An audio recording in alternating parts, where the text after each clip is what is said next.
তুই যারে বিয়ে করে আনছিস তো মাইয়া না, মাইয়া রূপ ধারণ করে একটা পেতনি।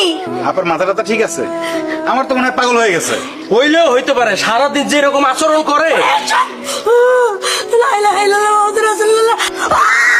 আল্লাহ গো, ওই আল্লাহ, পেতনি এসে পড়ছে, পেতনি এসে পড়ছে। কি হয়েছে আপা? আপনারা সবাই আমার দিকে এইভাবে তাকিয়ে রয়েছেন কেন? এই তুমি তো মানুষ না, তুমি একটা পেতনি। এখনো সময় আছে, তুমি শিকার জমি না, তুমি শিকার যাও, তুমি যে একটা মানুষ রূপে পেতনি। আপনি এসব কি কইতেছেন আপা? আমি তো কিছুই বুঝতে পারতেছি না। এই একদম সাথে সাথে চেষ্টা করবে না, খবরদার বলতেছি। সবার চোখে ফাঁকি দিলেও তুমি আমার চোখে ফাঁকি দিতে পারবে না। আমি কিন্তু জানি না কিছু তোমার আসল রূপ। খবরদার এখনো শিকার যাও, তুমি যে একটা মানুষ রূপে পেতনি, শিকার যাও কইলাম। আহা আপা, তুমি এসব কি বলতিছো? কি দেখতে কি দেখছো আর কি বলতিছো? তোমার মাথাটা মনে হয় পুরাই গেছে। এই মীরা, চলো তো ঘরে চলো। আচ্ছা ঠিক আছে, বুঝতে পারছি। ও যদি পেতনি হয়ে থাকে তাহলে তো 2-3 আগে আর পরে ধরা তো খাইবই। চলো আমরা ঘরে যাই, চলো। তুমি এভাবে কান্না করলে আমার ভালো লাগে না। আপনি বিশ্বাস করেন, আমি কিছুই করি নাই। আপা যে কেন আমার নিয়ে এসব কইতাছে, আমি কিছুই বুঝতে পারতেছি না। না বুঝার তো কিছু নাই। তোমাকে আমি বলছি না আপার মাথায় একটু ঝামেলা আছে। আসলে বিয়ে হয়েছে অনেকদিন, বাচ্চা কাচ্চা হয় না। তখন আসলে হয়েছিলটা কি? আমি গোসলখানায় আসছিলাম, আফা আমার কাছে আইছিল কয়টা কাপড় চাপড় কাচতে দিতে।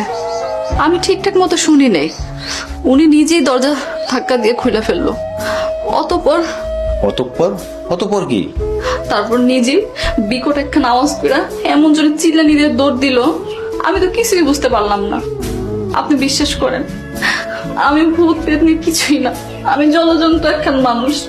আমি যদি নিজের চোখে নাই দেখতাম তাহলে আমি এত ভয় পাইতাম? আগে কোনোদিন দেখছেন আমি এত ভয় পাইছি কোনোদিন কাউরে? হ্যাঁ বলেন আপনি। হ, সেটা অবশ্য দেখি নাই, তবে একবার তুমি টিকটিকি দেখা চিল্লাফাল্লা করে উঠছিলাম, তখন আমার সবকিছু কান্দে উঠে গেছিল। টিকটিকি আর পেতনি কি এক হইলো? যেদিন এই মেয়েটার আমি দেখতে গেছিলাম সেদিনই কিন্তু আপনারা আমি কইছি এই মেয়েটার আমার পছন্দ হয় নাই। আপনারা আমার কোনো কথা শোনেন নাই, আপনারা দুইজনে মিলা এই মেয়ের বউ করে আনলেন। আরে ভূত পেতনি থাকে গাছে গাছে, এখন আপনারা ভূত পেতনি ঘরে নিয়ে আসছেন। একটা ব্যবস্থা আমরা করব।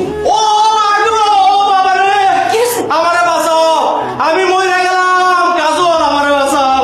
হয়েছে কি আপনার? আর আপনার মাথা চুল কই? পেতনি, পেতনি, ওটা তো বউ না, ওটা পেতনি। কইছিলাম না আমি আপনাদের, কইছিলাম না ও একটা মানুষ না পেতনি? আপনারা তো কেউ আমার কথা বিশ্বাস করা নাই, এখন বিশ্বাস হয়েছে? না না, তুমি মিছা কথা কও নাই, তুমি একদম হাসা কথা কইছো। আমি কবির দেখা করার লেগে রুমে গেছিলাম, যায় দেখি ওই পেতনিটা বুইরা খাড়া রইছে।